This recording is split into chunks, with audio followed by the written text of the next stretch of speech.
नमस्कार. हवामान अंदाज आणि बातम्या या आपल्या यूट्यूब चॅनलमध्ये मी किरण वाघमोडे तुम्हा सर्वांचं स्वागत करतो.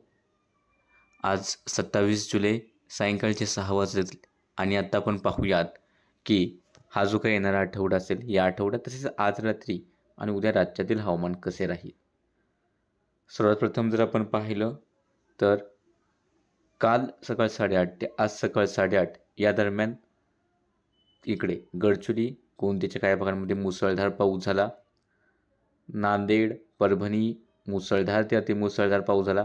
छत्रपती संभाजीनगरच्या हे उत्तरेकडील भागांमध्ये फुलंब्रीच्या आसपास मुसळधार पाऊस पाहायला मिळाला. त्यानंतर कोल्हापूर घाट, सातारा घाट, पुणे घाट अतिमुसळधार ते काही ठिकाणी अतिवृष्टी झाली. नाशिक घाटात मुसळधार, रायगड, रत्नागिरी, सिंधुदुर्ग मध्यम ते मुसळधार पाऊस सरी झाल्या. मुंबईच्या आसपास मध्यम ते जोरदार सरी थोड्याफार पाहायला मिळाल्या. मराठवाडा विभागामध्ये बहुतांश ठिकाणी मध्यम ते जोरदार पाऊस झालेला आहे. पूर्व विदर्भात मध्यम, इकडे अमरावतीच्या आसपासपासून इकडे वर्धा, चंद्रपूरकडे मध्यम पाऊस सरी पाहायला मिळाल्या. पण पर्जन्यछायेचा प्रदेश आहे, या ठिकाणी विशेष मोठा पाऊस नव्हता, हलक्या पाऊस सरी होत्या. जळगावकडे सुद्धा थोड्याफार हलक्या सरीच पाहायला मिळाल्या उत्तर ठिकाणी, पण दक्षिणेकडे थोडासा जोर अधिक होता. बुलढाण्याच्या उत्तर भागांमध्ये पावसाचा जोर थोडा कमी होता. आणि गेल्या 7 दिवसात जर आपण अंदाज पाहिला, जसं आपण साप्ताहिक अंदाजात कळवलं होतं की मागच्या रविवारी की हा आठवडा पावसाचा असेल, मराठवाडा विभाग असेल किंवा पूर्व विदर्भाचा भाग असेल आणि कोकण घाटात विशेष करून जास्त प्रमाणात पाऊस होईल. तर त्याप्रमाणे या ठिकाणी तुम्ही पाहू शकता की नागपूर, भंडारा, गोंदिया, अमरावती, वर्ध्याचे काही भाग आहेत. चंद्रपूर, गडचिरोली मुसळधार ते अतिमुसळधार पाऊस चांगला पाऊस झाला. यानंतर बुलढाण्याचे दक्षिणेकडील भाग लोणार आणि मेहकर हे 2 तालुके विशेष करून, त्यानंतर छत्रपती संभाजीनगर, बीडचे पूर्वेकडील भाग, धाराशिव, लातूर, नांदेड, परभणी, हिंगोली याही ठिकाणी मुसळधार पाऊस तरी पाहायला मिळाला. पण बीडच्या थोड्या पश्चिम भागांमध्ये पावसाचा जोर थोडासा कमी होता. सोलापुरातही काही ठिकाणी थोड्याशा चांगल्या सरी बरसल्या, पण इतर भागांच्या तुलनेत हा जो पर्जन्यछायेचा भाग आहे या पर्जन्यछायेच्या भागामध्ये मात्र पाऊस थोडासा कमीच राहिला. मध्य महाराष्ट्राच्या पश्चिम भागात मध्यम ते जोरदार, घाटामध्ये अतिमुसळधार, अतिवृष्टी, कोकणातही बऱ्यापैकी चांगला पाऊस या आठवड्यात पाहायला मिळालेला आहे, जसा अपेक्षित होता तसा. इकडे मग वाशिम, बुलढाणा, यवतमाळकडे मध्यम पाऊस झाला. अपेक्षा थोडी जास्त होती, पण थोडा कमी पाऊस या विभागामध्ये किंवा पश्चिम विदर्भाच्या विभागात झाला.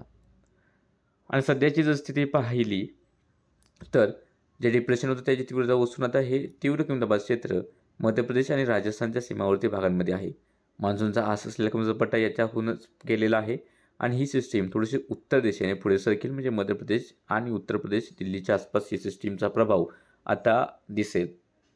याचा परिणाम म्हणजे राज्यात आता हळूहळू पुन्हा एकदा कोरडे वाऱ्यांचे प्रवाह सुरू होतील आणि राज्यातील पाऊस या आठवड्यात जवळपास नाहीसा झालेला पाहायला मिळेल. काही ठिकाणी थोडाफार पाऊस होईल, पण बहुतांश ठिकाणी हा जो गेला आठवडा चांगला पाऊस होता, तर हा येणारा आठवडा हा कमी पावसाचा पाहायला मिळणार आहे. आपण जर पाहिलं सॅटेलाईट इमेजमध्ये तर आज पावसाचा जोर ओसरला आहे अपेक्षेप्रमाणे. ते सुद्धा थोडासा नाशिक घाट, पुणे घाट, सातारा घाट, कोल्हापूर घाट अधूनमधून जोरदार सरी पाहायला मिळत आहेत. कोकणात मध्यम सरी पाहायला मिळत आहेत. त्यानंतर मग इकडे यवतमाळ, वर्धा, नागपूर, जळगावचे काही भाग आहेत, थोड्याफार पाऊस सरी थोड्याफार वेळासाठी पडत आहेत, पण मोठा पाऊस आता राज्यात कुठेही दिसत नाही आहे किंवा तसे प्रकारचे ढगही दिसत नाहीत. आणि एकूणच आज रात्रीचा जरी अंदाज पाहिला तरी घाटाच्या आसपास थोडासा जोरदार पाऊस तरी होतील.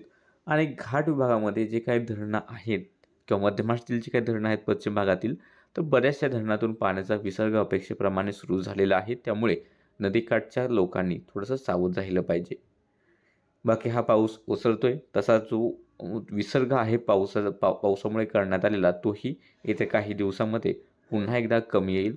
पूरस्थितीसारखी स्थिती म्हणजे पूर येण्याची स्थिती सध्या तरी पश्चिमेकडे दिसत नाही. कोल्हापूरच्या भागामध्ये सुद्धा सध्या पूरजन्य स्थिती निर्माण होईल अशी शक्यता नाही आहे. रात्रीचं सांगितले घाटाच्या आसपास कोकणात पाऊस सरी बरसतील. यवतमाळ, वर्धा, नागपूरच्या काही ठिकाणी थोड्याफार सरी बरसतील. जळगाव, बुलढाणा, अकोल्याच्या काही भागामध्ये थोड्याफार पाऊस सरी बरसतील. इतर ठिकाणी झाले तर हलके थेंब होतील. विशेष पाऊस हा पाहायला मिळणार नाही. यानंतर आता जर आपण पाहिलं की हा जो येणारा आठवडा असेल यात राज्यात वातावरण कसं राहील, तर सोमवारचा अंदाज पाहिला तर राज्यामध्ये जो काही पाऊस असेल तो घाट विभागाच्या आसपास मध्यम ते जोरदार पाऊस तरी पाहायला मिळतील. कोकणात अधूनमधून हलका मध्यम किंवा थोड्या वेळासाठी जोरदार सरी पाहायला मिळतील, मात्र मुसळधार पावसाचा अंदाज नाही. आणि राज्याच्या इतर ठिकाणी सोमवारसाठी विशेष पावसाचे इशारे नाहीत. झाल्या तर म्हणजे इकडे विदर्भ असेल, मराठवाडा विभाग असेल किंवा मध्य महाराष्ट्र विभाग असेल, विशेष पावसाचा अंदाज नाही. क्वचित एक दुसऱ्या ठिकाणी हलक्या फुलक्या सरी होतील, मात्र मोठ्या पावसाचा अंदाज सोमवारसाठी नाही. सोमवारनंतर मंगळवारी जर पाहिलं तर थोडंसा राज्याच्या उत्तर भागांमध्ये धुळे, नंदुरबार, जळगाव, बुलढाणा, अकोला, अमरावती, वर्धा, नागपूर, भंडारा, गोंदिया आणि गडचिरोली याच्या आसपास थोड्याशा हलक्या मध्यम सरी राहतील. घाटाच्या आसपास सुद्धा मध्यम थोड्याशा जोरदार सरी राहतील. आणि इतर ठिकाणी कोकण हे असेल किंवा इकडे मग मध्य महाराष्ट्र मराठवाडा विभाग असेल, राहिलेला जो भाग आहे मग नाशिक, अहिल्यानगर, पुणे, सातारा, सांगली, कोल्हापूर, सोलापूर, संपूर्ण मराठवाडा, छत्रपती संभाजीनगर, जालना, बीड, परभणी, हिंगोली, धाराशिव, लातूर, नांदेड किंवा यवतमाळ, चंद्रपूरचे भाग असतील किंवा बरेचसे भाग आहेत, या ठिकाणी विशेष पावसाचा अंदाज मंगळवारसाठी सुद्धा नाही. आणि जर झालाच तर थोड्याफार एकदम हलक्या सरी होतील, विशेष पाऊस नाही. मंगळवारनंतर बुधवारचा जर आपण अंदाज पाहिला तर बुधवारी सुद्धा उत्तरेकडील भाग धुळे, नंदुरबार, जळगाव, बुलढाणा, अकोला, अमरावती, वर्धा, नागपूर, भंडारा, गोंदिया, चंद्रपूर, गडचिरोली हा जो भाग असेल या ठिकाणीच अधूनमधून थोड्याफार मध्यम सरी पाहायला मिळतील. खूप मोठा पाऊस याही ठिकाणी नाही, हलक्या मध्यम स्वरूपाच्या सरी तेही काही भागांसाठीच राहतील. घाटाच्या आसपास सुद्धा मध्यम सरींची शक्यता राहील. आणि उर्वरित ठिकाणी कोकण किनारपट्टी, मध्य महाराष्ट्राचा बराचसा भाग, मराठवाडा विभाग विशेष मोठा पाऊस बुधवारसाठी नाही. आणि गुरुवारपासून अजून जोर कमी होईल. गुरुवारी राज्यामध्ये विशेष पावसाचा अंदाज हा नाही. घाटाच्या आसपास थोड्याफार हलक्या मध्यम सरी झाल्या तर होतील. कोकणात कुठेतरी हलक्याच्या सरी होतील. मध्य महाराष्ट्र, मराठवाडा, पश्चिम विदर्भ, पूर्व विदर्भ कुठेही विशेष पाऊस गुरुवारसाठी नाही. गुरुवारीही नाही, शुक्रवार, शनिवार आणि रविवारीसुद्धा विशेष पाऊस हा राज्यामध्ये पाहायला मिळण्याची शक्यता कमी आहे. काही ठिकाणी थोड्याशा हलक्या फुलक्या सरी होतील, त्यातल्या त्यात पूर्व विदर्भाकडे विशेष करून ह्या सरी राहू शकतात. घाटाच्या आसपास थोड्याफार सरी राहू शकतात. मात्र इतर ठिकाणी विशेष पावसाचा अंदाज हा दिसत नाही. जर आपण पाहिलं की IITMचा अंदाज काय सांगतोय, तर या आठवड्यामध्ये IITMच्या अनुसार तुम्ही पाहू शकता पूर्व विदर्भात थोड्याफार पाऊस सरी या दिसतील. कोकण घाटाच्या आसपास किंवा मध्य महाराष्ट्र भागांच्या आसपास पाऊस सरी दिसतील. पश्चिम विदर्भ, मराठवाडा विभागात क्वचित थोड्याफार सरी दिसेल. आणि मग पर्जन्यछायाच्या भागात विशेष काय पाऊस या ठिकाणी मॉडेल दाखवत नाही आहे. आणि जर सरासरीच्या तुलनेचा विचार करायला गेलो तर थोडंसं भंडारा, गोंदिया, गडचिरोलीच्या काही भागामध्ये थोडासा चांगला पाऊस होईल असं दाखवतंय.